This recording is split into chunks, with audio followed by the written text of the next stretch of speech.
నమస్తే. ఆర్మూరు ఎమ్మెల్యే పైడి రాకేష్ రెడ్డి ఇవాల్టి మన గెస్ట్. సో పెద్దగా ఉపోద్ఘాతము ఇంట్రో కూడా అక్కర్లేదని నేను అనుకుంటున్నా.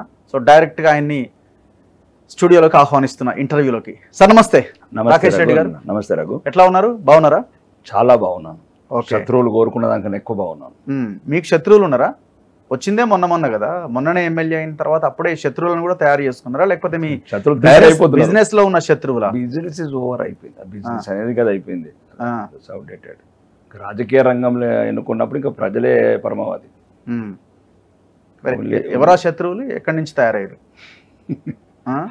ఉన్నారు ఒకడు ఇంతకు ముందు బిల్లా ఉండి ఇప్పుడు తోడు ఒకటి రంగా తయారైంది మన దగ్గర. బిల్లా రంగా ఎవరు? ఆర్మూర్లోనా? ఓకే. అట్లా ఎవరు మీకు? పాండే కదా మొదటి శత్రువు. ఇప్పుడు అదే ఇప్పుడు పాండు అలియాస్ బిల్లా. ఆడికి ఇప్పుడు కాంగ్రెస్ లో ఓడిపోయినోడు ఉన్నాడు, ఆడు రంగా. ఇక ఇప్పుడు బిల్లా గారి టీం అంతా ఇప్పుడు రంగా గారు తీసుకుంటున్నాడు. ఇక ఓకే. మళ్ళీ అవే అగాత్యాలు, అవే అక్రమాలు, అవే మామూళ్ళు, రౌడీ మామూళ్ళు, మీనింగ్ అదేంటి వసూళ్ళు. మీరు ఎమ్మెల్యే, మీరు అదే అది రేవంత్ రెడ్డి గారికి అర్థం కావట్లేదు. ఎమ్మెల్యే నేనేని గవర్నర్ యాక్సెప్ట్ చేసిండు, శాసనసభ స్పీకర్ యాక్సెప్ట్ చేసిండు, భారత రాజ్యాంగం యాక్సెప్ట్ చేసింది. కానీ ఏందో ఈయన కొడంగల్ ముఖ్యమంత్రి అర్థం కాకుంటున్నాడు ఈయన. అందుకోసమే ఇప్పుడు పార్లమెంట్ ఎలక్షన్స్ కాగానే ప్రతిపక్ష ఎమ్మెల్యేల మందరం పార్టీలకు అతీతంగా భారత రాష్ట్రపతి దగ్గరికి వెళ్ళి ఒక కొత్త విధానం ఈ రేవంత్ రెడ్డి ఏదైతే తెలంగాణలో ఇంప్లిమెంట్ చేస్తున్నాడో, ఓడిపోయినోడే ఇన్ఛార్జ్ అని వాడి ద్వారా పనులు చేపిస్తున్నాడో, మేము కూడా ఒక ఓడిపోయినోడే ముఖ్యమంత్రి చేయమని అనుకుంటున్నాం. తెలంగాణ ఓడిపోయిన ఒక ముఖ్యమంత్రి, ఓడిపోయిన మంత్రులు సెంట్రల్ ఫండ్స్ అన్ని ఆ ఓడిపోయిన ముఖ్యమంత్రికి అయితే మాకు ఇచ్చేస్తాడు కదా. ఓకే.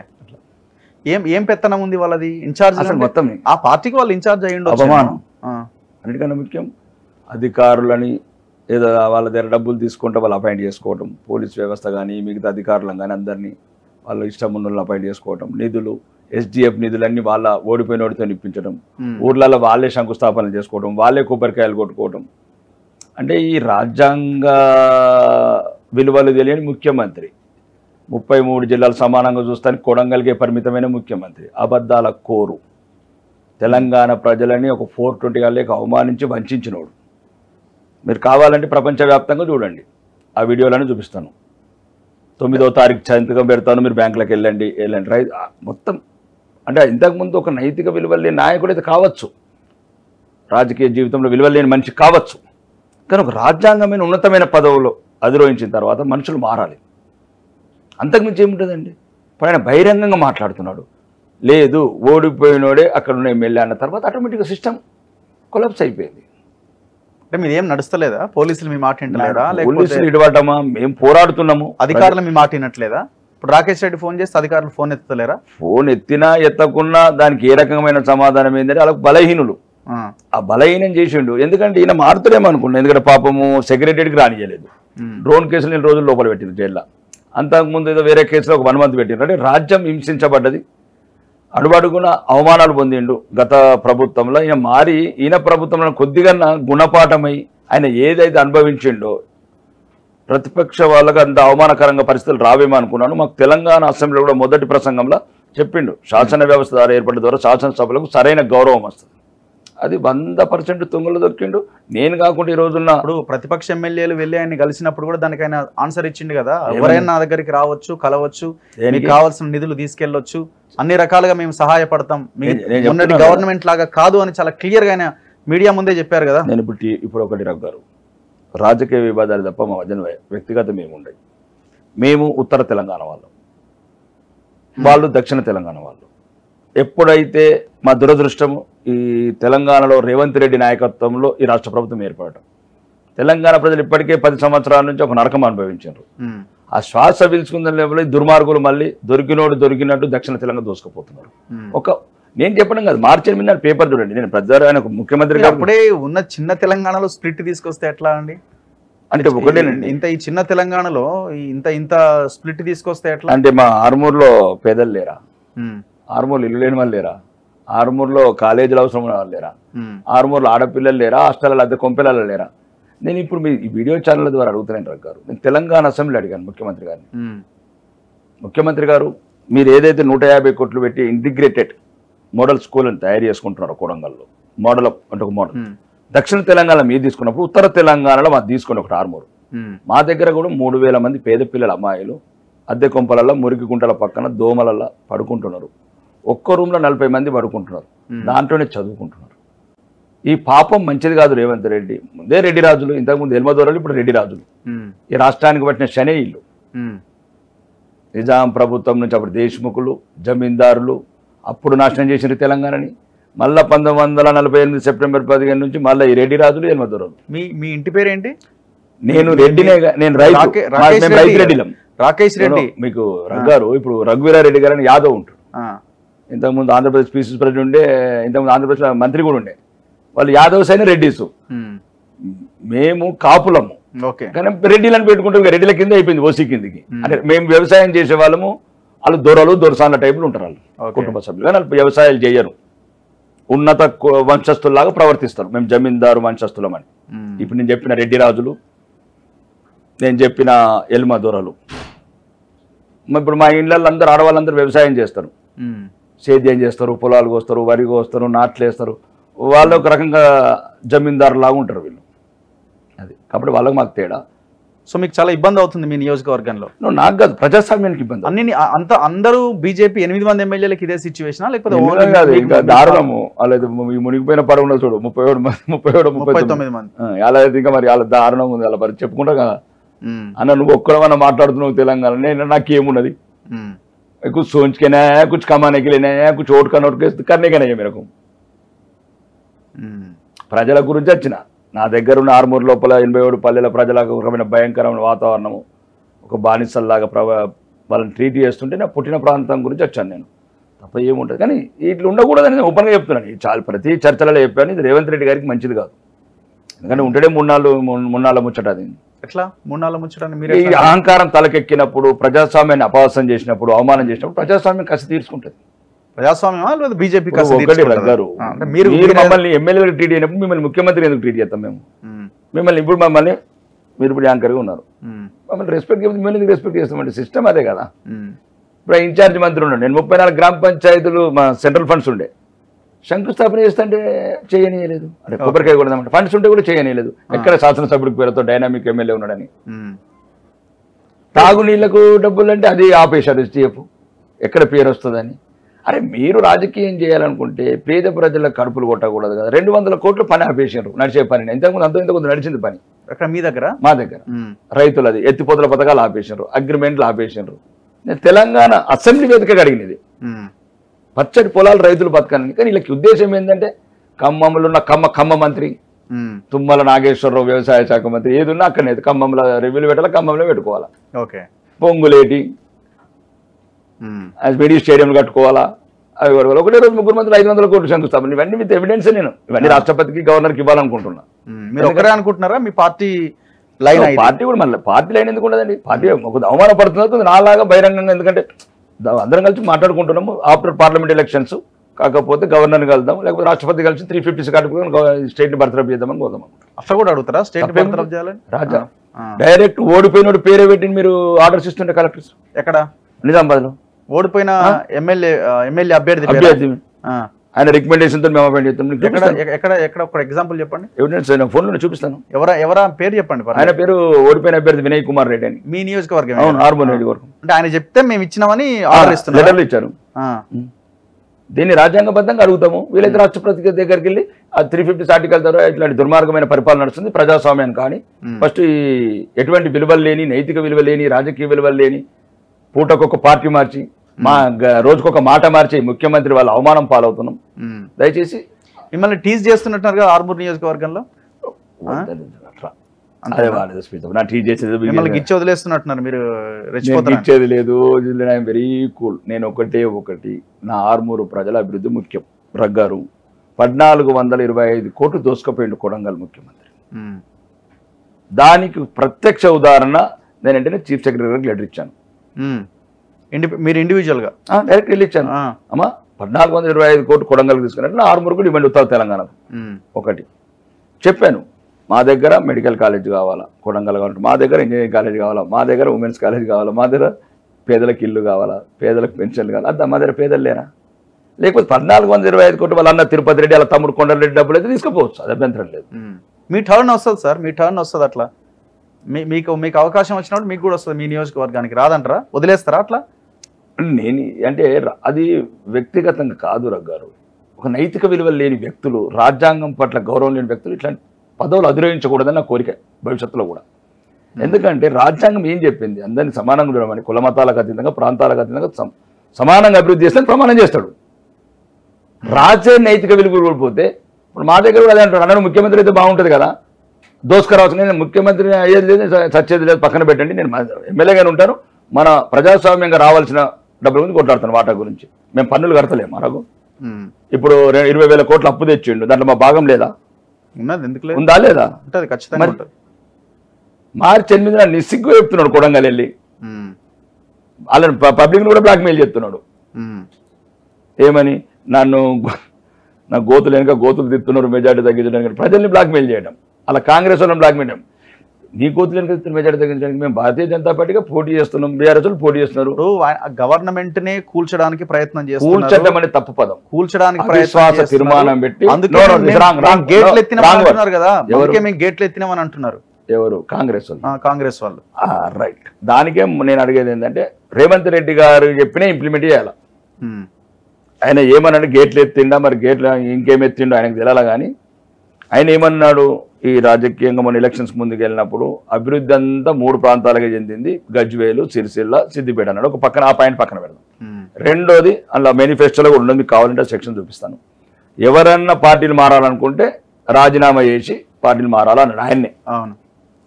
మూడోది, రాళ్లతో కొట్టి సంపూర్ణ అన్నాడు. ఇంకొకటి ఏమన్నాడు?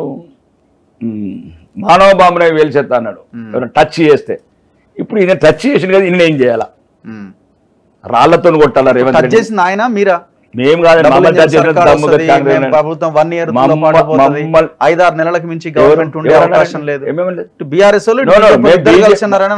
తప్పు. మేము ఇప్పుడు కూడా చెప్తున్నాం, బహిరంగంగా వేదిక ద్వారా చెప్తున్నాం, మన తొలి వెలుగు వేదిక ద్వారా 5 సంవత్సరాలు మంచి ప్రభుత్వాన్ని లీడ్ చేయండి, ప్రజల్ని మోసం చేయకుండా, అవినీతి చేయకుండా, 1000 కోట్లు బిల్డర్లను బెదిరించుకుంటా హైదరాబాద్ అంతా ఆగం చేసి మొత్తం బేగంపేట నుంచి స్పెషల్ ఫ్లైట్లలో డబ్బులు పంపించకుండా ఢిల్లీకి. నాకేం అభ్యంతరం లేదు. ఒకటి, మేము మిమ్మల్ని ఎట్లా గౌరవించము, ముఖ్యమంత్రిగా, మంత్రులుగా మీరు మమ్మల్ని గౌరవించండి. మీరు మాలాగానే శాసనసభ్యుడిగా ఎన్నికయ్యారు, మీరన్నా ఒక చోట ఓడిపోయారు. మేమన్నా ఇప్పుడు ఉన్న శాసనసభ్యులు ఒక దగ్గర పొడిచాం, ఒక దగ్గర గెలిచాం. మాజీ ముఖ్యమంత్రి గారు, ఇప్పుడున్న ముఖ్యమంత్రి గారు అసలు అనర్హులు, మా ప్రతిపక్ష నాయకుడికి అనర్హులు, ముఖ్యమంత్రికి అనర్హులు. వాళ్ళు ఎందుకు చేసినారో నాకు తెలియదు. ఎందుకంటే ఒక దగ్గర ఓడిపోయిన వాళ్ళు, నాయకత్వ లక్షణాలు లేని వాళ్ళు. మేమన్నా మిగతా మొత్తం ఎమ్మెల్యేలు అందరం 53 మంది ఎమ్మెల్యేలు ఒకటేసారి మొదటిసారి గెలిచి వచ్చిన వాళ్ళం. మేము 53 మంది హీరోలం. మా ముందు రేవంత్ రెడ్డి 0. ఎందుకంటే కామారెడ్డిలో ఓడిపోయిన వ్యక్తి అతను. కాబట్టి నేనేమంటున్నానంటే, అతను ప్రభుత్వము ఓకే, అలా పార్టీ నిర్ణయం అది పక్కన పెడితే, ప్రభుత్వం 5 ఏళ్ళు మంచిగా పరిపాలించాలి, కానీ మమ్మల్ని గౌరవించాలి. మేము కూడా శాసన వ్యవస్థ ద్వారా ఎన్నికైనాం, ప్రజల ద్వారా ఓట్లేస్తే ఎన్నికైనాం. ఇప్పుడు ఒక 5 నియోజకవర్గాల్లో మహబూబ్ నగర్, మల్కాజ్గిరి, ఇట్లా చేవెళ్ళ, భువనగిరి, ఇట్లాంటి కొన్ని నియోజకవర్గాల్లో నరేంద్ర మోదీ కేసీఆర్కి సుపారీ ఇచ్చిండు. సో ఆ నియోజకవర్గంలో మేము బలంగా ఉండే, కానీ వీళ్ళు ఇద్దరు కలిసిపోయి అక్కడ కాంగ్రెస్ని ఓడించడానికి పెద్ద ప్రయత్నం జరుగుతున్నది. సో మోడీకి సంబంధించిన అభ్యర్థులు అక్కడ గెలవడానికి కేసీఆర్ సహకరిస్తున్నాడు అని. ఒకటి రగ్గారు, మీరు ఈ మీడియా ద్వారా చాలాసార్లు ప్రశ్నించారు ఇంతకుముందు గత ప్రభుత్వాన్ని. ఇంతకుముందు ఈ ప్రతిపక్ష నాయకుడు ఉన్న ప్రస్తుత ముఖ్యమంత్రి కూడా పెద్ద పెద్ద పొంగటలు కొట్టాడు, రాగానే కాళేశ్వరం సిబిఐ ఎంక్వైరీ చేస్తాను. ఒకటి, అది సినీ స్టార్స్ డ్రగ్స్ కేసు ఒకటి. 2, మూడోది ఇగ్నైన్ డైరీలు, ఆ డైరీలు అన్ని ఓపెన్ చేస్తున్నాడు. వచ్చి నుంచి అవన్నీ చూపించుకుంటూ రివాల్వర్ పెడుతున్నాడు బ్లాక్మెయిల్కు. ఏమైంది? కాళేశ్వరం 1,00,000 కోట్ల అవినీతి అంటివి, ఇటు బెదిరిస్తున్నావు, తుపాకీ పెడుతున్నావు బ్లాక్మెయిలర్గా. అటు మేఘాకృష్ణ రాగానే 2,000 కోట్లు ఇవ్వగానే, అంటే ఎన్నో కోట్లు అనుకో, 2,000 కోట్లు 200 కోట్లు ఎన్నో కోట్లు ఆ సూట్ కేసులో ఏం ఏర్పడితే లోపల ఉన్నాయి. అవి 500 నోట్ల లేకపోతే 2,000 రూపాయల నోట్ల, అవి తీసుకుపోతున్నావు, ఢిల్లీ చెప్తున్నావు. ఇప్పుడు ఒక్కసారి మీ పత్రికా మిత్రులందరికీ, తెలంగాణ ఉన్న అందరికీ ఛానల్ అడుగుతాను, దయచేసి తెలంగాణ వ్యాప్తంగా తిరగండి 3 నెలల్లో. ప్రతి ఒక్క బీఆర్ఎస్ ఏ పార్టీలో ఏరిండు, 90% బీఆర్ఎస్ కాంగ్రెస్ ఏరిండు. వీళ్ళిద్దరు ఒకటా కాదా? బీజేపీలో ఏరిన వాళ్ళు 90% అన్నారు. బీజేపీలో ఏరిన వాళ్ళు, కమ్యూనిస్ట్ కూడా ఏరిన వాళ్ళు ఉన్నారు. అవసరమైతే ఇప్పుడు బీఆర్ఎస్ లో ఏరిండ్రు. ఇప్పుడు నిన్న మన పేపర్లో చూశాను, మంద జగన్నాథం గారు ఇప్పుడు బీఆర్ఎస్ ఏరిండు ప్రవీణ్ కుమార్ గారు. 90% మీరు దయచేసి దీనికి ఒప్పుకోమండి. ఇద్దరు ఒకటే, కేసీఆర్ రేవంత్ రెడ్డి చీకటి మిత్రులు. ఎట్లా చీకటి మిత్రులు? ఆయననే పంపిస్తున్నాడు కాంగ్రెస్లోకి. వీళ్ళిద్దరు ఒకటే. మా మీద ఏం కేసులు పెట్టని వీళ్ళు ఉత్తమ్ కుమార్ రెడ్డి గారు అన్నారు కదా, రివ్యూ పెట్టాడు మేజర్ ఇరిగేషన్ మంత్రి. ఏమన్నాడు? ఎల్ఎన్టీ కాంట్రాక్టర్ని పిలిచి మాకు సంబంధం లేదు, అంత పెద్ద ఆయన రాసిండు లోపల గీతల ప్రకారం కట్టిన అన్నాడు. బిడ్డ కోసం కేసీఆర్ మోడీ కాళ్ళ దగ్గర పడిపోయిండు, వాళ్ళకి కొన్ని సీట్లు బిడ్డకు ఏం సంబంధం అండి? అసలు బిడ్డకు తెలంగాణకి ఏం సంబంధం? 1,00,000 కోట్ల అవినీతి చేసిన ఇప్పుడు ఏదో కాళేశ్వరంలో అవకతవకలు జరిగినావు, నువ్వేమన్నావు? ముఖ్యమంత్రి గారు రాగానే సిబిఐ కడతాను, కక్కిస్తాను, చల్లబెల్లి డబుల్ బెడ్రూమ్ కట్టిస్తాను, ఏదైతే అక్రమాలు జరిగినాయో కాకతీయ కానీ, మిషన్ కాకతీయ కానీ, భగీరథ కానీ అన్ని ఓపెన్ చేస్తాను. ఏం చేస్తావు ఎందుకు 4 నెలల నుంచి?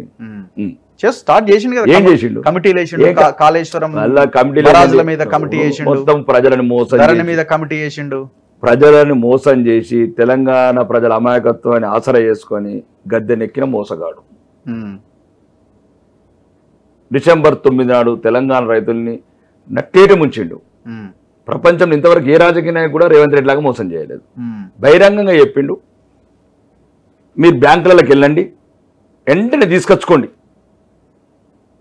2 లక్షల రూపాయలు డిసెంబర్ 9 నాడు నేను సంతకం పెడతా అన్నాడు. రగ్గారు మీరు కావాలంటే వీడియోలు మీకు తెలుసు చూడండి. అంటే ఇంత పచ్చి మోసగాడు ఉంటాడు రాజకీయ వ్యవస్థలో? ఇంత పచ్చి మోసగాడు అంటే 420కి బదులు 840 అనొచ్చు. రెండోది, ఇప్పుడు రైతులందరూ ఆ నోటీసులు వస్తున్నాయి, వడ్డీ, ఫీనల్ ఇంట్రెస్ట్ ఇవన్నీ కలిపి కడతారా సీజెత్తున్నాయి. ఇవన్నీ బహిరంగంగా మీడియా మిత్రులు బ్యాంకర్స్ చేసేది. అంటే ప్రజలు ఈ రకంగా అధికారంలోకి వచ్చినా ఇట్లనే ఉంటది కదా, పెద్దగా ఏముంది. గతంలో కేసీఆర్, ఇప్పుడు రేవంత్. గురించి మేము 15 లక్షలు వేస్తామన్నా మోడీ. మేము అదే చెప్తున్నాం, 15 లక్షలు వేస్తామని కాదు, 15 లక్షలకు సరిపడా 15 లక్షల కోట్లు ఎన్పీ అకౌంట్లు వసూలు చేశాం.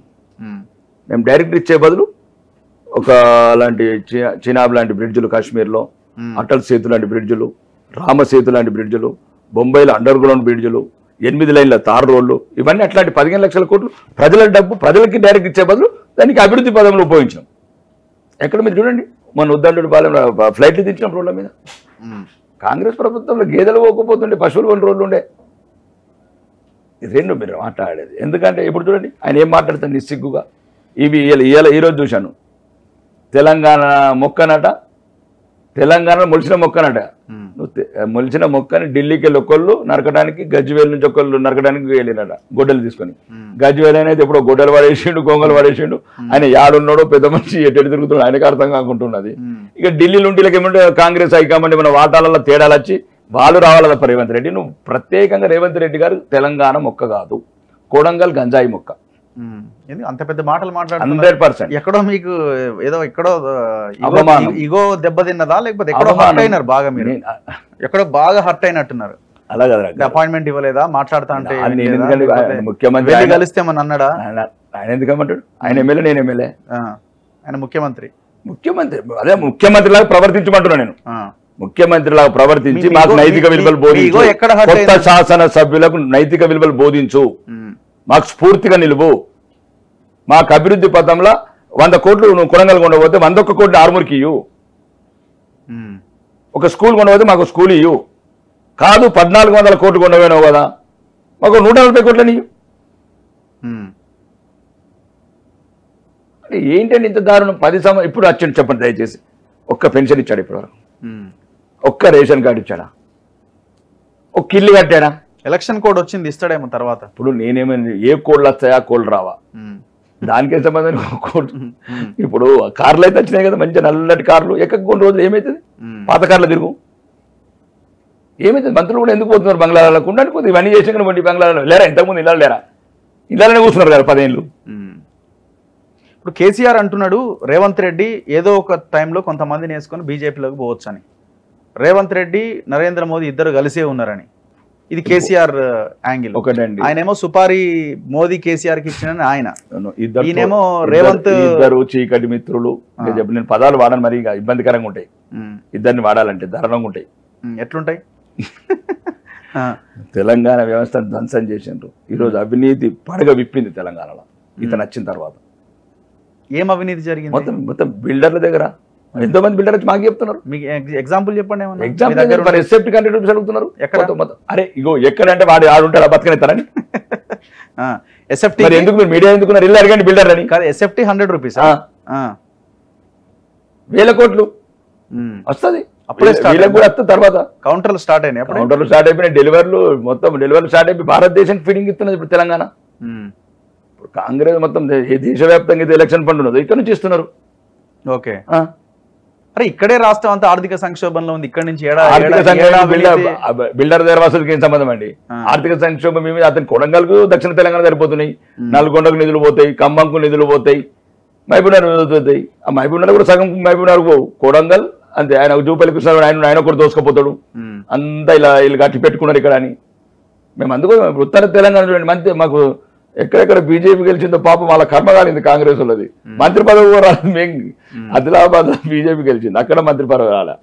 నిర్మల్లో బీజేపీ గెలిచింది, అక్కడ మంత్రి పదవి ఇవ్వలేదు. నిజామాబాద్ లో బీజేపీ గెలిచింది, అక్కడ మంత్రి పదవి ఇవ్వలేదు. ఎంకిపల్లి సుబ్బిసాగుకు వచ్చినట్లు ఆఖరికి ఎంత దారుణంగా అవమానిస్తున్నారు దక్షిణ తెలంగాణ మంత్రులు. అంటే వాళ్ళకి ఒక రకమైన కుట్రతో ఉన్నారు. అంటే ఉత్తర తెలంగాణ ఈ కాంగ్రెస్ ఎట్లుందంటే మీకు ఎట్లాగో నల్గొండలో ఖమ్మంలో స్కోప్ లేదు కాబట్టి నాకెందుకు లేదు, డైరెక్ట్ అటాక్ చేస్తున్నారు. మొత్తం మీరే తీసుకుపోతున్నారని ఇటు ఒక భాగాన్ని శ్వేతపత్రం అలా కాదండి, ప్రభుత్వం శ్వేతపత్రం రిలీజ్ చేయమని. అరే ఎందుకండి ఆయన మొన్న చెప్తున్నాను మార్చి 8 నాడు చూడండి పేపర్ మీకు కటింగ్ చూపిస్తాను. ఇప్పుడు నేను 100 రోజులల్లా 4000 కోట్లు ఇచ్చాను. నారాయణపేట అండ్ కొడంగల్ ఎత్తిపోతకు 100 కోట్లు లంబాడి తండ్రులకు రోడ్లకు ఇచ్చాను.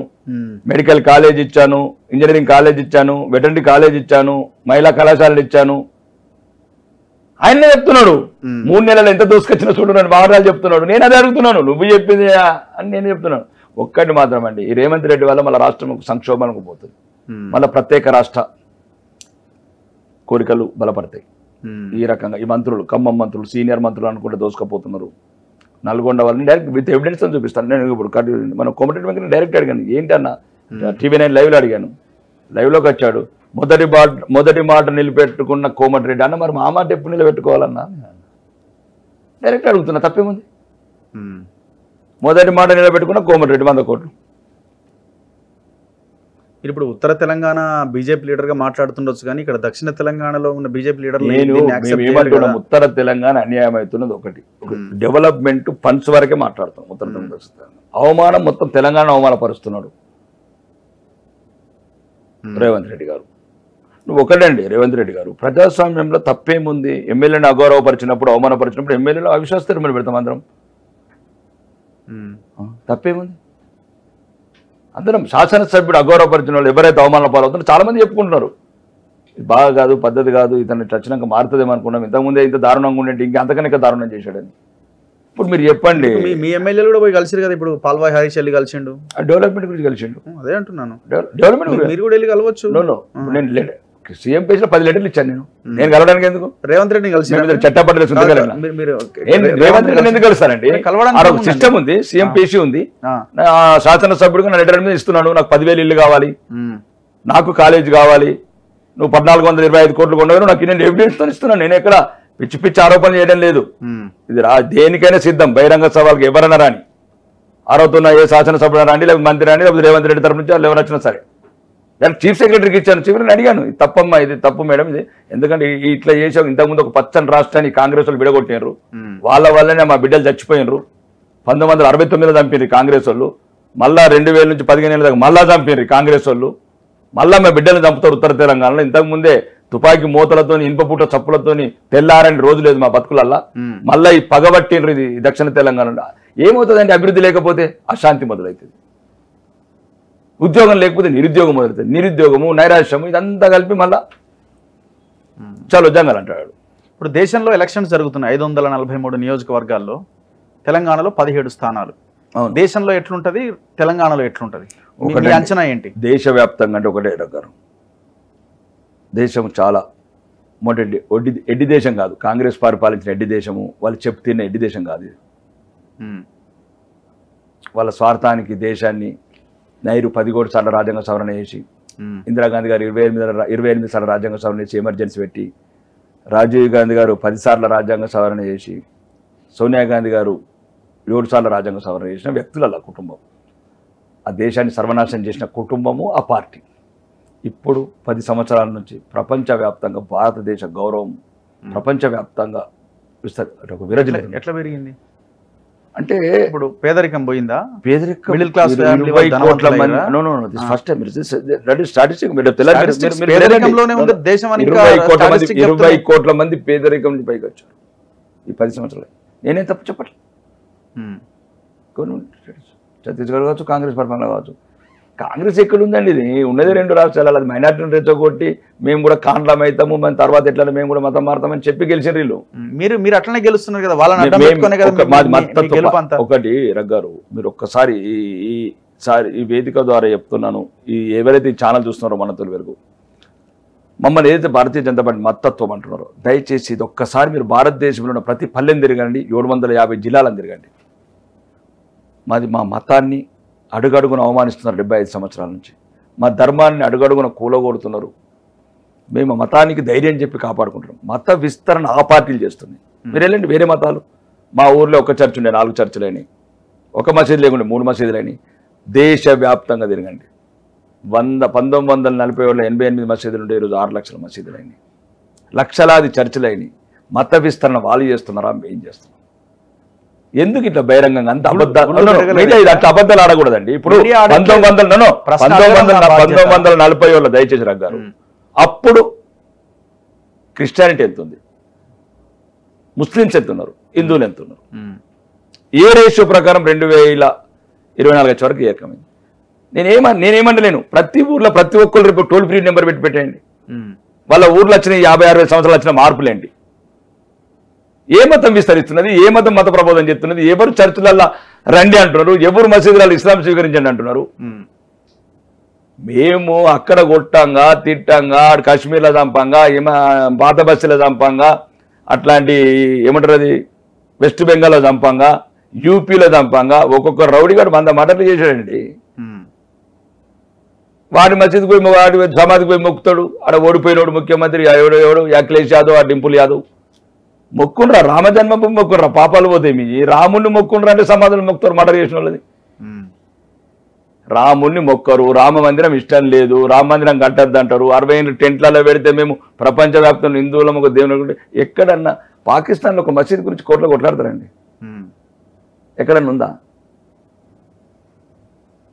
50 ఏళ్ళు కొట్లాడాల మేము మా దేవుడు మా రాముడు గురించి. ఇప్పుడు ఆ రాముడే మిమ్మల్ని కాపాడబోతున్నాడు. రాముడు అనేది ఒకటే చెప్తున్నా, రాముడు అనేవాడు మా రాజు, మా పూర్వీకుడు, మహారాజ దైవం, మా అభివృద్ధి అండి. 10 సంవత్సరాలలో సుమారు 3 రేట్లు పెంచామండి విదేశీ ఎగుమతులు, పెట్టుబడులు కానీ. రేపు తెల్లారి నీకు 73 నుండి అని నీకు చెప్పాలంటే, ఎందుకంటే మధ్య ప్రజలకు, ఉన్నత వదస్సులకు, లేని వాళ్ళకు. మీరు చూడండి, పేదలకు 83 కోట్ల మందికి ఉచిత రేషన్ ఇస్తున్నాం, 50 కోట్ల మందికి జన్ధన్ ఖాతాలు, 20 కోట్ల మందికి ముద్రా లోన్స్, 9 కోట్ల ఉజ్వల కనెక్షన్లు, 12 కోట్ల శౌచాలయాలు, 100 మొత్తం దేశానికి అంతటి కరోనా వ్యాక్సిన్ ఉచితంగా. ఇక్కడ ప్రపంచంలో ఎక్కడ వీలవుతుందండి ఇంత అభివృద్ధి? ఒక్క అవినీతి మచ్చలేని ఒక కారణ జన్ముడు, అవతార పురుషుడు, ఆరాధ్య దైవము, విశ్వనాయకుడు, విశ్వగురువు, అట్లాంటి నాయకుని ప్రపంచం ఎదురు చూస్తున్నది. నా మాట అబద్ధం ఏదండి? అమెరికా రక్షణ శాఖ సెక్రటరీ ఏమంటున్నాడు? భారతదేశం దృఢంగా ఉన్న నదులే ప్రపంచం శాంతిగా ఉంటుందని, ప్రశాంతంగా ఉంటుందని. ఇప్పుడు ఎన్ని సీట్లు రాబోతున్నాయి దేశంలో మీకు? 400 అన్నది పెద్ద బోగస్ అంటున్నారు కదా మిగతా వాళ్ళు. 400 లేదు, ఏం లేదు. ఎవరు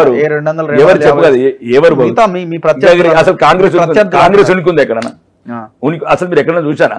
ఇక్కడ తెలంగాణలో ఈ మోసపూరితమైన క్యారెక్టర్ వాళ్ళు ఇట్లా అవుతున్నది కానీ ఎక్కడ కూడా మాజీ ముఖ్యమంత్రి అశోక్ చవాన్ లాంటి ప్రతి ఒక్క సీనియర్ నాయకుడు దేశవ్యాప్తంగా అందరూ బీజేపీకి వెళ్తున్నారు. బీజేపీ ఉంటేనే దేశం ఉంటుంది, ఈ దేశం ఉంటేనే ధర్మం ఉంటుంది, హిందుత్వం విలసిల్లుతుందని. లేకపోతే ఎట్లా ముస్లిం లీగ్ కన్వర్ట్ చేస్తున్నారు పార్టీని. తర్వాత మనం ఉండేది లేదు. అయితే మతం అన్న మారాలి, లేకపోతే దేశంకి వెళ్ళకూడదు, వాళ్ళు డిసైడ్ అవుతున్నారు. మీరు ఒక మతం గురించి మాట్లాడుతూ దాన్ని మీరు మీరు ఇతర మతస్థులు ఏమంటారు? కాంగ్రెస్ ఎందుకు వాళ్ళు ఖాన్లని ఇంకోటని వాళ్ళని చేసే ఆ రకంగా చూస్తారు. అంటే నువ్వు రామ జన్మభూమికి 24 మంది అడ్వకేట్లు చూపిస్తావా మందిరం కట్టద్దని? ఎక్కడన్నా ఒకటి రగ్గారు. దయచేసి ఒక ఈ మాటినండి, ప్రపంచంలో ఎక్కడ కూడా మెజార్టీ ప్రజలను అవమానించిన దేశం ఒక్కటి కూడా లేదు. మెజారిటీ ప్రజల్ని అడుగడుగున 75 నుంచి అవమానిస్తున్నారు. జవహర్లాల్ నెహ్రూ నుంచి ఇందిరా నెహ్రూ గారు, రాజీవ్ నెహ్రూ గారు, రాహుల్ నెహ్రూ గారు. లేదు, రాజీవ్ గాంధీ, గాంధీ అనేది ఎక్కడ చూపించండి, కోట్ల రేపు చూపించండి. గాంధీ ఎక్కడికి వెళ్ళి పెట్టున్నారు? ఎవరి ద్వారా వచ్చింది గాంధీ? ఎవరి ద్వారా వచ్చింది? తండ్రి ద్వారా రావాలా, భర్త ద్వారా రావాలా? ఎవరి ద్వారా వచ్చింది? తల్లి ద్వారా వచ్చిందా? కమలా నెహ్రూ ద్వారా వచ్చిందా? జవహర్లాల్ నెహ్రూ, కమలా నెహ్రూకు పుట్టిన నాయకురాలు ఇందిరా నెహ్రూ గారు, ఇందిరా గాంధీ, ఇందిరా నెహ్రూ గారు. చెప్పండి మీరు ఎక్కడికి వెళ్ళి రావాలా? మొదటే మోసం, అడుగడుగున మోసం. 20 మందిలో 16 మంది సర్దార్ వల్లభాయ్ పటేల్ని ప్రధానమంత్రి చేయమంటే ఈ అప్పుడున్న నాయకత్వం ఒక్క వ్యసనపరుల గురించి దేశాన్ని విభజించి జిన్నాన్ని వేరు చేసి కోట్లాది మంది హిందువులను చంపిన చరిత్ర కాంగ్రెస్. తెలంగాణ రాష్ట్రంలో అడుగడుగున అవమాన పాలవుతుంటే రజాకారులు మా పూర్వీకులని బట్టలిప్పి బతుకమ్మలాడుతుంటే నెహ్రూ సిగరెట్ పట్టుకుంటూ జల్సాలు చేస్తున్నాడు ఆ రోజు ప్రధానమంత్రి.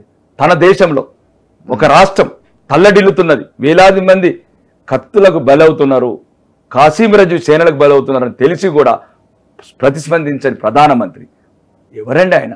మేము ఒకవేళ రేపు అధికారంలో రాగానే మా అధిష్టానాన్ని ఒప్పించి ఫస్ట్ రాజీవ్ గాంధీ ఎయిర్పోర్ట్ పేరు తీపిస్తాను. రాజీవ్ గాంధీ సర్దార్ వల్లభాయ్ పటేల్ పెట్టుకుంటాం మేము. సర్దార్ వల్లభాయ్ పటేల్ వల్ల తెలంగాణ వచ్చింది, ఒప్పిస్తాం హైకమాండ్ని. మీరు ఎప్పుడు వస్తారులేండి తెలంగాణ? అరే ఎలా అనుకుంటారండి? అట్లా అనుకుంటే భారతదేశాన్ని వెళ్తున్నాము, 20 రాష్ట్రాలను వెళ్తున్నాము. తెలంగాణలో మీరు ఎంత చులకనగా మాట్లాడితే మాకు అంత స్ట్రాంగ్ అవుతామండి.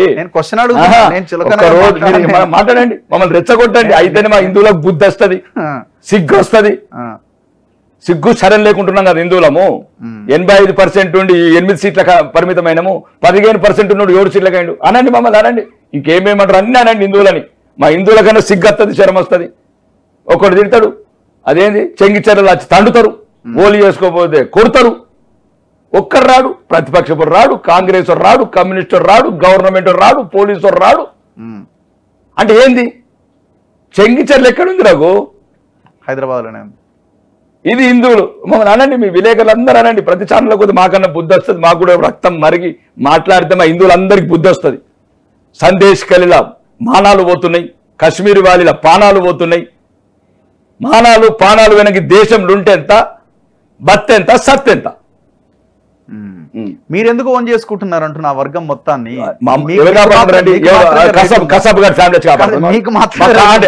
మాకెవరున్నారు దేశంలో? మజ్లిస్ కొట్లాడతా, మిగతా పార్టీలు అలాగేనండి, మజ్లిస్ కొట్లాడుతుందా?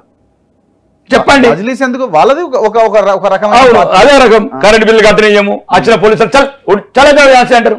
చూడండి, మీ వీడియోలు పెట్టాలా? మీ విలేకరులను కొట్టిన కూడా పెట్టాలా?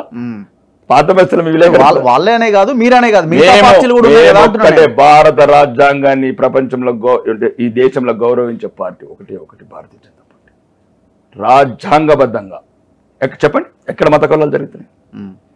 చెప్పండి కదా, 10 ఏళ్ళలో ఎక్కడ మత కలహాలు జరిగినాయి? చెప్పండి, ఎక్కడ బాంబులు మోగినాయి, ఎక్కడ బ్లాస్టింగ్లు జరిగినాయి? మళ్ళీ మీరు గెలిస్తే ఒక మహావిధ్వంసం జరుగుతుంది, భారత రాజ్యాంగాన్ని మార్చేస్తారన్న ఆందోళన మీ ప్రత్యర్థులు ప్రచారం చేస్తున్నారండి. మొన్న మోడీ గారు ఏమన్నారండి, గౌరవనీయ ప్రధానమంత్రి గారు, అంబేద్కర్ గారు మళ్ళీ వచ్చిన మార్చలేని భారత రాజ్యాంగం అది, దాని మౌలిక స్వరూపం అంత స్ట్రాంగ్ గా రాశారు. కొన్ని మారుస్తామండి. భారతీయ ఇప్పుడు ఉదాహరణకు హిందువులకు వక్స్ బోర్డు మీద ఏమేమైతే ఈ కాంగ్రెస్ అలియాస్ ముస్లిం లీగ్ వేసిందో, హిందువులను అవమానం పాలు చేయాలని అయితే రాజ్యాంగంలో అవమానించడం. జస్ట్ ఒక చిన్న ఎగ్జాంపుల్ ఇస్తాను. ఈ ఒకవేళ ఈ నా ఇంటర్వ్యూ చూసి చదువుకున్న వాళ్ళు ఎవరైనా, చదువుకోని వాళ్ళు ఎవరైనా చూడండి దయచేసి. 1940 ఈ దేశం విభజించబడ్డది మత ప్రాతిపదికన. 1975లో ఆర్టికల్ 42 ద్వారా మళ్ళీ ఇందిరాగాంధీ గారు రాజ్యాంగంలో సెక్యులర్ పదం దొరికించారు. ఒకవేళ మత ప్రతిపాదికను విడదీసి సెక్యులర్ పదం ఎందుకు అవసరం వచ్చింది? సెక్యులర్ పదం పెట్టినప్పుడు దేశం ఎందుకు విభజించారు మీ నాన్న? సెక్యులర్ పదమే పెట్టాలన్నప్పుడు దేశం ఎందుకు విభజించారు? ఈ సెక్యులర్ దేశంగా ఉండడం మీకు ఇష్టం లేదు? అదే చెప్తున్నాను. ఇట్లా కాంగ్రెస్ చేసింది, మేము అందరినీ సమానంగా చూస్తాం. 14.2% మరి ఒకటి రగ్గారు. ఈరోజు ముస్లిమ్స్ కూడా ఎంత సంతోషంగా ఉన్నారంటే మీరు నమ్మండి నమ్మకపోండి. 64% ఉన్న రాంపూర్లో బీజేపీ గెలుస్తుంది. మీరు ఇట్లా మాట్లాడుతుంటే సంతోషంగా ఉంటారా? ముస్లిం చాలా తిరుపతి తల కిస్కే లేకే हम लोग इसका माँ बहन को जो एकदम ఒక అక్క తల్లి కూతుర్ల ఇజ్జత్ వాళ్ళ గౌరవం నిలపాలని కదా. ఎవరి త్రిపుల్ తలాక్ బాధితులు ఎవరు చెప్పండి? ముస్లిం మహిళలు 80 మీరు ఒక్కసారి గమనించండి రగ్గారు, మీరు దయచేసి ఈ భారతదేశంలో అమలయ్యే పథకాలలో 14.2% ఉంటే 31% ముస్లిమ్స్ వాడుకుంటున్నారు. ఉచిత బియ్యం కావచ్చు, ప్రధానమంత్రి ఆవాస్ యోజన కావచ్చు, ఆయుష్మాన్ భారత్ కావచ్చు, పథకాలన్నీ మాకు ముస్లిమ్స్ ఉండదండి. దేశం అన్నప్పుడు ఒకటి. ఇప్పుడు చాలా మంది క్వశ్చన్ రేజ్ చేసేది ఏంటంటే హిందువులు అని అంటారు కదా, ఈ హిందువుల మీదనే గ్యాస్ రేట్లు పెరిగినాయి, ఈ హిందువులే కడతారు ట్యాక్సులు, ఈ హిందువులే కడతారు పెట్రోల్ డీజిల్ రేట్లు పెరిగినప్పుడు ఇంత పెద్ద మొత్తంలో భరిస్తూ ఉంటారు. మరి ఆ హిందువులకి కదా వాళ్ళు లాస్ అవుతున్నారు కదా, అదే హిందువులు కదా లాస్ అవుతున్నది ఒకటండి. ఇప్పుడు ఇది ఎక్కడైనా మీరు కూడా వినుంటారు కదా ఈ ప్రశ్నని చాలా సందర్భాలు. మంచి క్లారిటీ ఇస్తాయి. ఈరోజు 800 సంవత్సరాల నుంచి మా చరిత్ర అంతిందే. హిందువులే ద్రోహులు. అప్పటి నుంచి ఆ జయసింహుడు కాడికి రాజు కాడికి పడితే వీడికి వెళ్ళి వీడు రమల్లోడు ఉన్నాడు ఆడికాడికి పడితే ప్రతి ఒక్కడు హిందూ మతం క్షత్రు. హిందువులకు ఎప్పుడు మిగతా లేని ద్రోహం చేయలేదు. తక్కువ చేసింది 1% అయితే వీళ్ళు 99%. జలియన్ వాలా బాగ్లో కూడా కొద్దిమంది బ్రిటిష్ సైనికులు, మిగతా అంతా హిందువులే. కాబట్టి దేశంలో ఉన్న కూడా మాకు ప్రథమ శత్రువు, హిందువులకు ప్రథమ శత్రువు అంటే కాంగ్రెస్ వాళ్ళే. కాంగ్రెస్ వాళ్ళు మిగతా ప్రతిపక్ష పార్టీలు. మాకు హిందువులే. మా పాపం వాళ్ళని మైనార్టీలు అలా బతుకులు బతున్నారు. ఎవడో 10 మంది ఆడు ఈడో ఈ పార్లమెంట్ పేల్చేసిన తీవ్రవాదులు గురాలు తప్ప 90% అలా బతుకులు వాళ్ళు మంచిగా ప్రశాంతంగా బతున్నారు. వాళ్ళని రెచ్చగొట్టే పార్టీలు తప్ప కానీ వాళ్ళు ఏమంటారండి, 5 సార్లు నమాజ్ చేసుకుంటారు. మాకు బుద్ధి లేక ఈ మధ్యన పోతలేం కానీ లవ్ చేయాలంటే మా అమ్మాయిని ప్రేమిస్తారు. మాకు బుద్ధి లేదు, మా అమ్మాయిని ప్రేమించుకుంటాము. వాళ్ళు ఎప్పుడైనా చూసారా మీరు లవ్ చేయాలా? ముస్లిం అమ్మాయిని హిందూ అబ్బాయి ప్రేమించంగా చూసారా ఎప్పుడన్నా? అన్నీ మేము కాఫర్ కాళ్ళము, మేము కాఫీర్ కాళ్ళము, మమ్మల్ని కాఫీర్ కాలంటే మేము కొట్లాడుకుంటాము. బాపనోళ్ళు, రెడ్డిలు, కమరోళ్ళు, కుమ్మరోళ్ళు కూడా మేము కొట్లాడుతాము. వాళ్ళు చూస్తారు ఉన్నారా కాఫీర్ కాళ్ళు. అలా దృష్టిలో మేము కాఫీర్ కాళ్ళము. మాకేమో ఈ కులాల మధ్యన కొట్లాడుకుంటే మేము చెప్తున్నాం. మీద అందరికీ ప్రధాన శత్రువు కాంగ్రెస్, మిగతా హిందువులకు హిందువులే తప్ప మిగతా మైనార్టీ కాదు. మేము చక్కగా ఉంటే వాళ్ళు చక్కగా ఉంటారు. ముందు మేము చక్కగా ఉండాలి అంతే. మేము చక్కగా ఉన్న దగ్గర అంతా చక్కగా ఉన్నారు. ఇప్పుడు తెలంగాణలో మీరు జెండా ఎగరేస్తారు 5 సంవత్సరాలు. ఇప్పుడు పార్లమెంట్ ఎన్నికలలో మీరు జూన్ 4 నాడు చూడండి, ఒక విస్ఫోట్, ఒక ప్రజా విజయం. ఏది ఇప్పుడు జూన్ 4 తెలంగాణ ఇన్క్లూడింగ్ తెలంగాణలో ఇప్పుడు ఎడ్డి తెలంగాణ కాదు, 4-5 సీట్లు. ఇది ఎడ్డి తెలంగాణ కాదు, జాగృతమైన తెలంగాణ. మొన్నేదో 3 నెలల కింద 9వ తరగతి చెక్కులు ఇస్తాడేమో, లేకపోతే ఇల్లు కట్టిస్తాడేమో, లేకపోతే ఆడబిడ్డలకు 2,500 పెన్షన్, అదే ఒంటరి మహిళలకు 2,500 మహాలక్ష్మి స్కీమ్ ఇస్తాడేమో, 4,000 పెన్షన్ ఇస్తాడేమో, కౌలు రైతులకు 15,000 ఇస్తాడేమో, వాటిలకు బోనస్ ఇస్తాడేమో అనుకుని మోసపోయినరు. మళ్ళీ ఇప్పుడు ఆగస్టు 15 అంటాడు. ఇప్పుడు ఆగస్టు 15 మళ్ళీ జనవరి 26 అంటాడు. మళ్ళీ జనవరి 26 ఆగస్టు 20 4 ఏళ్ళు చేయాలి. మనం ఉంటే నాకు 99% అందులో కూడా ఏదో ఇప్పటికే 10-12 వర్గాలు అయినాయి అంటారు. వాళ్ళే కొట్టుకుంటున్నారు. ఒక 4-5 సీట్లు వస్తాయా తెలంగాణలో? మాకు ఒకటేనండి, double digits confirm. 10 double digit 10+, 10+. ఇప్పుడు మీరు అన్ని నియోజకవర్గాలు తిరుగుతున్నట్టున్నారు. తెలంగాణ వ్యాప్తంగా స్టార్ క్యాంపెయినర్ విజయశంకర్ పేటలో తిరిగాను. అన్ని మ్యాక్సిమం లక్షలాది ఓట్ల మెజారిటీ. ప్రజలు ఒకటేనండి, అలా కళ్ళలో ఒక రకమైన అంటే ఎట్లయితే మాకు ఈరోజు అయోధ్యలో రామ మందిరం చూసిన తర్వాత మేము మళ్ళీ నిజమే మేము మనుషులము, మేము హిందువులమని మాకు అప్పటిదాకా మేము బానిసలం అన్నట్లుండి 500 సంవత్సరాల నుంచి మాకు ఒక గుడి లేదు. కాంగ్రెస్ వాళ్ళు టెంట్లలో పెట్టిన మా రాముడిని. కానీ మా గౌరవాన్ని నిలిపిన దేశం నాయకత్వం ఈరోజు ఉన్నది. ప్రపంచవ్యాప్తంగా భారతీయులకు గుర్తింపు తెచ్చి అభివృద్ధి పథంలో భారతదేశాన్ని ఉరుకలెత్తిస్తున్న ప్రధానమంత్రి. కాబట్టి మేము చెప్పకముందు వాళ్ళే చెప్తున్నారు. ఈరోజు నరేంద్ర మోడీ గారు 3వసారి ప్రధానమంత్రి కావడం పక్కా. మీరు దయచేసి ఎండలు ఎక్కువ తిరగండి. ఇళ్ళకి వెళ్తే మజ్జిగ ఇస్తున్నారు, షర్బత్ ఇస్తున్నారు. ఇప్పుడు నీళ్ళు అంటే లేదు, కూర్చుండబెట్టి. అసదుద్దీన్ ఓవైసీ నేనుండగా, ఎంఐఎం ఉండగా ఎట్లా మీరు జెండా ఎగరేస్తారు? బీజేపీ ఎట్లా ఎంటర్ అవుతుందన్న ప్రశ్నలు ఏమనెత్తున్నట్టున్నారు కదా. అంటే హిందువుల ఐక్యత వల్ల అంటే మేము చులకన అయిపోయినాం అసాద్ బాయ్కు, అక్బర్ బాయ్కు. ఎందుకంటే మమ్మల్ని తిట్టచ్చు, మళ్ళీ ఏమైనా చేయొచ్చు అని. ఇప్పుడు మేమైనా పుష్కరం ఎప్పుడైనా మాట అన్నామా మా పని అవుతుంది. హిందువులకి యాంకర్లు కానీ పీకన వాళ్ళు తీస్తారు. ఇప్పుడు మా అక్బర్ బాయ్ అంటే ఏంటంటే తిట్టచ్చు, మా సీతమ్మ తల్లిని తిట్టచ్చు, మా పార్వతమ్మని తిట్టచ్చు, మళ్ళీ శాసనసభ్యులకి ఎన్నిక కావచ్చు, మళ్ళీ అమ్మమ్మని తిట్టచ్చు. కాబట్టి హిందువులలో దయచేసి చదువుకున్న వాళ్ళు, చదువులేని అందరూ కూడా ఫస్ట్ ఓటింగ్ చేయడం నేర్చుకోండి. వాళ్ళు ఎట్లా 92% వేస్తున్నారు. మీరేమో 42% మీద ఉంటే చదువుకున్నోడంతా యూట్యూబ్లు చూసుకుంటే ఇళ్ళలో కూర్చోండి. దేశం పాడైపోయింది, మమ్మల్ని ఊచకోత కోస్తున్నారు, కాశ్మీర్లో పండితులు చంపుతున్నారు, ఇళ్ళలో కూర్చోండి. ఇప్పుడు మోదీ వర్సెస్ రాహుల్ గాంధీ ఈక్వేషన్లో మీరేమో మతము అన్న ఒక మతమైన మతం కాదు, దయచేసి మతాన్ని పదవి ఓన్లీ అభివృద్ధి, అభివృద్ధి, ఆత్మ గౌరవం, పొలిటికల్ ఎజెండా చెప్తున్నా నేను, ఆత్మ గౌరవం, పొలిటికల్ ఎజెండా నేను చెప్తున్నా. దయచేసి పొలిటికల్ ఎజెండా కౌంటర్ గా ఆత్మ గౌరవం ప్రపంచ ఒక్క నిమిషం మీరు ఏదైనా అనుకోండి, ప్రపంచవ్యాప్తంగా ఈ రోజు మన్మోహన్ సింగ్ ఉన్నప్పుడు చూడండి, మిగతా ప్రధానమంత్రులు అనుకోండి, ఈ రోజు భారత ప్రధానమంత్రి అమెరికా పోయినప్పుడు కానీ, రష్యా పోయినప్పుడు కానీ, ఆస్ట్రేలియా పోయినప్పుడు కానీ దొరుకుతున్న గౌరవం, ప్రపంచ నాయకత్వం అంతా నరేంద్ర మోడీ గారికి ఒక ఆదర స్వాగతం. ఓకే, ఇప్పుడు మీరు సరే, మీరు ఆ ప్రాతిపదికన పేరు ఏదైనా కావచ్చు, ఒక్కొక్కరు ఒక్కొక్కలాగా అనవచ్చు, మీరు ఆ ప్రాతిపదికన ఓట్లని పోలరైజ్ చేసే ప్రయత్నం మీరు చేస్తే వెయిట్ దీనికి కౌంటర్ గా రాహుల్ గాంధీ కులగణన అన్న ఒక అంశాన్ని తెర మీదకి తెచ్చిండు. ఎవరి వాటా ఎంత, వాళ్ళ వాటా వాళ్ళకి ఇవ్వాల్సిందే, ఇది కాంగ్రెస్ మాత్రమే ఇవ్వగలదని. ఏం చేసిన ఎందుకంటే మీ యాంగిల్ ఏం చేసిన 40 ఏళ్ళు దేశంని కాల్చిండ్రు, కూల్చిండ్రు, విడదీసిండ్రు, సాధులను చంపినరు, ఆవులను చంపినరు, గోవులను చంపినరు, ఆడవాళ్ళని జరిపించిండ్రు, కశ్మీర్లో రంపాల మీద గోపించారు. ఇదే కదా కాంగ్రెస్ ప్రభుత్వం చేసింది. చూడండి, చూపిస్తాను మీకు, వీడియోలు చూపిస్తాను. ఎట్లా కొట్టిండ్రు సాధుల్ని, ఎట్లా కొట్టిండ్రు ఢిల్లీ వీధులల్లో, ఎట్లా గోవులను చంపించారు కాంగ్రెస్ ప్రభుత్వం. ఏడ్చిర్రు భారతదేశంలో ఉన్న సాధులు, ఎవరు లేరా మాకు, మా దేశంలో మెజార్టీ ఉన్న దేశంలో ప్రపంచంలో మమ్మల్ని ఈ రకంగా చంపుతారా?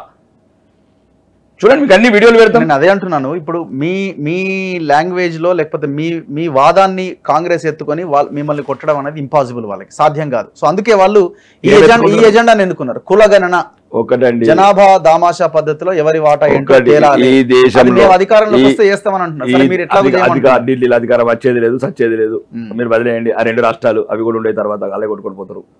ఆయనకి ఏముండండి. ఇప్పుడు ఈవీఎం మిషన్, ఇప్పుడు రేవంత్ రెడ్డి గారు నేను అంటున్నాను, నేను కేరళకి వెళ్ళేది ఏం మాట్లాడుతున్నాండి, ఆయన ఒక ముఖ్యమంత్రి కాదు, ఒక నాయకుడు కాదు. మరి ఈవీఎం మిషన్లు అయితే ఎందుకు గెలిచినావు నువ్వు? మేమే గెలుపుతుంది కదా తెలంగాణలో. అంటే ఇది తెలుసుకోవాలా రగ్గారు మీరు. ఇప్పుడు కర్ణాటకలో గెలిపితేనేమో ఈవీఎం కరెక్ట్ పనిచేసింది, తెలంగాణ గెలిపితేనేమో ఈవీఎం మిషన్లు కరెక్ట్ పనిచేసినాయి. దీన్ని బట్టి అలా అబద్ధాలకు కూరుతున్నాం, అర్థమవుతలేదా? నోరిప్పుతా అబద్ధం. राहुल थे तो राहुल कहानी है, उसका बारे में बात करना चाहना है। वो तो हिंदुओं को दुश्मन है, वो हिंदुओं को दुश्मन है, वो हर जगह पे बोल रहे हैं हिंदू को मिटाना, किला बोल रहे हो। अमेरिका जाके भी बोल रहे हिंदू को मिटाओ, हिंदुत्व को मिटाओ। ఎప్పుడైనా చూశారండి నరేంద్ర మోడీ ఎప్పుడైనా ఇస్లాం గురించి ముస్లింస్ గురించి ఎప్పుడైనా అన్నారా అండి? రాహుల్ గాంధీ ఎక్కడ హిందుత్వం నిర్మూలించాలంటాడు.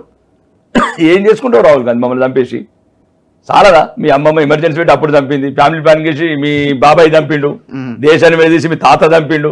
ఎన్నిదులు చంపుతారు, ఏమి చంపుతారు? మా హిందువులు ఆడగంగలో పోతాము, ఆడ చంపేపిత్రి పాకిస్తాన్. మొన్న కూడా అన్నాను, అసాద్ భాయ్ అక్బర్ భాయ్ జాయింగే భాయ్ సబ్ अपन सब मिलके जाएंगे, पाकिस्तान जाके क्यों मार रहे हो लोगों को? हिंदुओं ఏం చేసిరని అడుగుదాం. हिंदुओं को क्यों मार रहे, क्यों अत्याचार कर रहे, 13 साल लड़की लोगों को क्यों उठा के लेके जा रहा, बच्चा लोगों को क्यों इस्लाम में कन्वर्ट कर रहा?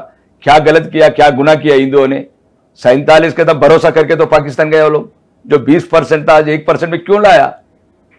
आज जो 3 मिलियन था यहाँ पर 20 करोड़ कैसा हो गए? ఇప్పుడు నార్త్ లో మీరు మాట్లాడుతున్న ఈ భాష ఈక్వేషన్ వర్కౌట్ అవుద్దేమో కానీ సౌత్ లో ఇది వర్కౌట్ అయ్యే అవకాశం ఉందా? అసాద్ భాయ్ ముఖ్యంగా తెలంగాణ లాంటి రాష్ట్రంలో తెలంగాణ ఏ భాష ఏం మాట్లాడుతున్న భాష? ఇప్పుడు మీరు మాట్లాడే అభివృద్ధి, వందే భారత్ ట్రైన్లు కావచ్చు, 8 లైన్ల రైళ్లు కావచ్చు, విదేశీ పిల్లలకు ఉద్యోగాలు కావచ్చు, సెల్ఫ్ ఎంప్లాయ్మెంట్ కావచ్చు, విస్తరించిన రైల్వే నెట్వర్క్ కావచ్చు.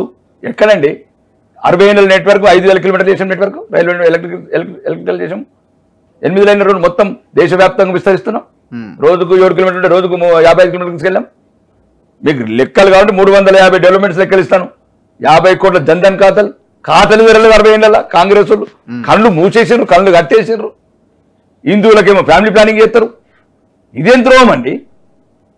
పెళ్లి కాని ఫ్యామిలీ ప్లానింగ్ చేశారు. పెళ్లి గంటలకు ఎందుకు చేస్తారండి? అరే ట్రూ అండి, నేను అబద్ధం చెప్తలేను. చరిత్రలో చదవండి మీరు. చరిత్ర చరిపోదు, చరిత్ర ఎప్పటికుంటది. వీళ్ళది చరిత్ర కూడా తర్వాత భవిష్యత్తు చదువుతాయి. రాహుల్ ఖాన్ గారు, రేవంత్ పడితే ఫ్యామిలీ ప్లానింగ్ చేయొద్దు అంటున్నారా మీరు? చేత అందరికి చెయ్యు. ఇప్పుడేమో 1-2 చెప్తానండి, మీరు వినాలి దయచేసి. చెప్పండి. ఇప్పుడు citizen amended act, citizen amended CA 33,500 మంది అండి. బంగ్లాదేశ్, పాకిస్తాన్ అక్కడ కూడా ఇక్కడ కూడా మిగిలిపోయి మేము చంపుతారు అని వచ్చి 20 నుంచి రోడ్ల మీద అది గుడారాలు ఉన్నారు బిడ్డలు. పాపం హిందువులు ఉన్నారు, క్రిస్టియన్లు ఉన్నారు, పార్సీలు ఉన్నారు, జైనులు సిక్కులు ఉన్నారు. దాన్ని కూడా వ్యతిరేకిస్తున్నది కాంగ్రెస్. ఓకే, కాంగ్రెస్ వ్యతిరేకించిందంటే దీనిలో మత వ్యతిరేకత అక్కడ మెజారిటీ మతస్థులు మహమ్మదీయులు ఉన్నారు, ముస్లిమ్స్ ఉన్నారు. వాళ్ళ ఆగడాలు వాళ్ళ అరాచకాలు తట్టుకోలేకనే ఇక్కడ ఖచ్చిపడ్డారు. మళ్ళీ వాళ్ళు తీసుకెళ్తే మళ్ళీ నడుతారు కదా ఇక్కడ. ఇప్పుడు ఎట్లయితే ఎవడైతే ఒక దురకమైన దారు ఉన్నాడో, ఒక అత్యాచారాలు చేసి ఉన్నాడో వాడిని మళ్ళీ తీసుకెళ్తారు ఎప్పుడు పెడతాం కాదు. మరి ఓకే అనుకుందాం, మరి కామన్ సివిల్ కోడ్ ఎందుకు అంటారు? దీంట్లో అందరు సమానం అంటున్నాం, మరి కామన్ సివిల్ కోడ్ ఎందుకు అంటున్నాం? చెప్పండి, మీరు చెప్పండి. వాళ్ళకున్న అభ్యంతరాలు వాళ్ళకున్నాయి, మళ్ళీ ఈ చెప్పండి కదా. అంటే అభ్యంతరం ఏంది? ఇప్పుడు దీనికి ఏమో అందరు కావాలంటూ సమాధానం అంటూ, మరి దీనికి అందరికి సమానంగా ఎందుకు కాదంటూ? అంటే కులాల మధ్యన చిచ్చు పెట్టి, మతాల మధ్యన చిచ్చు పెట్టి, ఈ దేశాన్ని కుంపటి చేసి మళ్ళా ఒక 3 దేశాలు చేసి, మా అదృష్టం మంచిగా ఉంది కాబట్టి రాహుల్ గాంధీ మీరే అన్నారు. రాహుల్ గాంధీ ఈక్వేషన్ మీరు ఫస్ట్ ఇంటర్వ్యూలో చెప్పారు, రెడ్లు రావులు వాళ్ళ రాజ్యమే నడుస్తుందని. అదే మాట రాహుల్ గాంధీ కూడా మాట్లాడుతున్నాడు. నేను ఏమంటున్నాను, ఈ ఎజెండానే వాళ్ళు దేశంలో మీరు 10 సంవత్సరాలు చూడండి, బలహీనులు బక్క చిక్కిన వాళ్ళు ఈ దేశాన్ని వెళ్తున్నారు. ఛాయ్ వేసిన వాళ్ళ దేశకు చలారే. నరేంద్ర మోడీ గారు బీసీ వర్గాల నాయకుడు, బీసీ కులస్తుడు. ఎవరు ఇంతకుముందు ఉన్న అబ్దుల్ కలాం గారిని మైనార్టీ రాష్ట్రపతి చేసినాం. ఇప్పుడున్న ద్రౌపది ముర్ము గారిని ప్రెసిడెంట్ ఆఫ్ ఇండియాని ఒక ఎస్టీ మహిళని చేసినాం. ఇంతకుముందు రామ్నాథ్ కోవింద్ని ముస్లిం. చరిత్ర చదవాలండి. ఒక దేశ ప్రథమ పౌరులను కూడా 2 సార్లు 10 ఏళ్ళ ఒక ఎస్సీని ఒక ఎస్టీని. అంటే వెనుకబడ్డ తరగతుల మీద ఎంత గౌరవం ఉంది భారతీయ జనతా పార్టీకి. మీరు ఇట్లా మాట్లాడకూడదు. వాళ్ళు ఏదో కాంగ్రెస్ వాళ్ళు అలియాస్ ముస్లిం లీగ్ వాళ్ళు మాట్లాడినట్టు మీరు మాట్లాడితే ఎట్లా? నిజామాబాద్లో మీరు గెలుస్తున్నారా? మీది నిజామాబాదే కదా. నిజామాబాద్లో అత్యధిక మెజార్టీ. టైట్ ఉంది అంటున్నారు. జీవన్ రెడ్డి వర్సెస్ అరవింద్ ఏం లేదా? మాకు జీవన్ రెడ్డి పాపం ఆయన హిందువుల వ్యతిరేకి. ఆ జగిత్యాల చూడండి, ఎంత కొన్ని వీడియోలు చూడండి, ఆయన హిందువులు అంటే ఒళ్ళు మంట. పెద్ద మనిషి. అరే మరి పెద్ద మనిషి పెద్ద మనుషులు ఎక్కువ ఉండాలా? పెద్ద మనుషులు ఎక్కువ ఉండాలా? వాళ్ళు పెద్ద మనుషులు ఎక్కువ ఉండాలా? పెద్ద మనుషులు ఎప్పుడు గౌరవిస్తామండి? మా హిందువులను అవమానిస్తే అంటే ఏమనుకుంటారు? నేను చెప్పిన ఇది ఎడ్డి తెలంగాణ కాదు, ఇది మేల్కొన్న బెబ్బులి తెలంగాణ. ఇప్పుడు చూపిస్తాం, మీరు చూడండి. జూన్ 4 నాడు మళ్ళీ వీలైతే ఛానల్లో అప్పుడు ఉంటే ఇద్దరం ఛానల్లో నా జూన్ 7, 8 తారీఖున కూర్చుందాం. అది కాదు, మంచి ఒక అద్భుతమైన ఫలితాలు వస్తాయి తెలంగాణ దేశవ్యాప్తంగా. దేశం మాత్రం గౌరవం కోరుకుంటుంది. అందరు అన్ని మతస్థులు. మీరు చూడండి, యూపీలో ముస్లిమ్స్ దగ్గరికి వెళ్ళండి, ప్రశాంతంగా ఉన్నారు ముస్లిమ్స్. అయితే ఒక్కొక్కరు 100 మందిని చంపారు, మర్డర్ చేసుకుంటారు, రేపులు చేసుకుంటూ అమ్మాయిల్ని చేసుకుంటారు. ఎక్కడ ఉన్నా ఈరోజు భారతదేశంలో ఒక మంచి పరిపాలన 74,000 మిగులు బడ్జెట్తోని పరిపాలిస్తున్న యోగి ఆదిత్యనాథ్ గారు. ఒకవైపు ఏమో వచ్చి నుంచి రోజుకు 160 కోట్ల అప్పు చేస్తున్న రేవంత్ రెడ్డి. మా నాన్న 4 ఎకరాలు అమ్మాడు, నేను 2 ఎకరాలు అమ్ముతానని, మా బాబు 4 ఎకరాలు అమ్మాడని నేను 2 ఎకరాలు. అంటే రోజు ఆయన ఒక 100 కోట్ల అప్పు చేస్తున్నాను, నేను రోజు 164 కోట్ల అప్పు చేస్తున్నాను.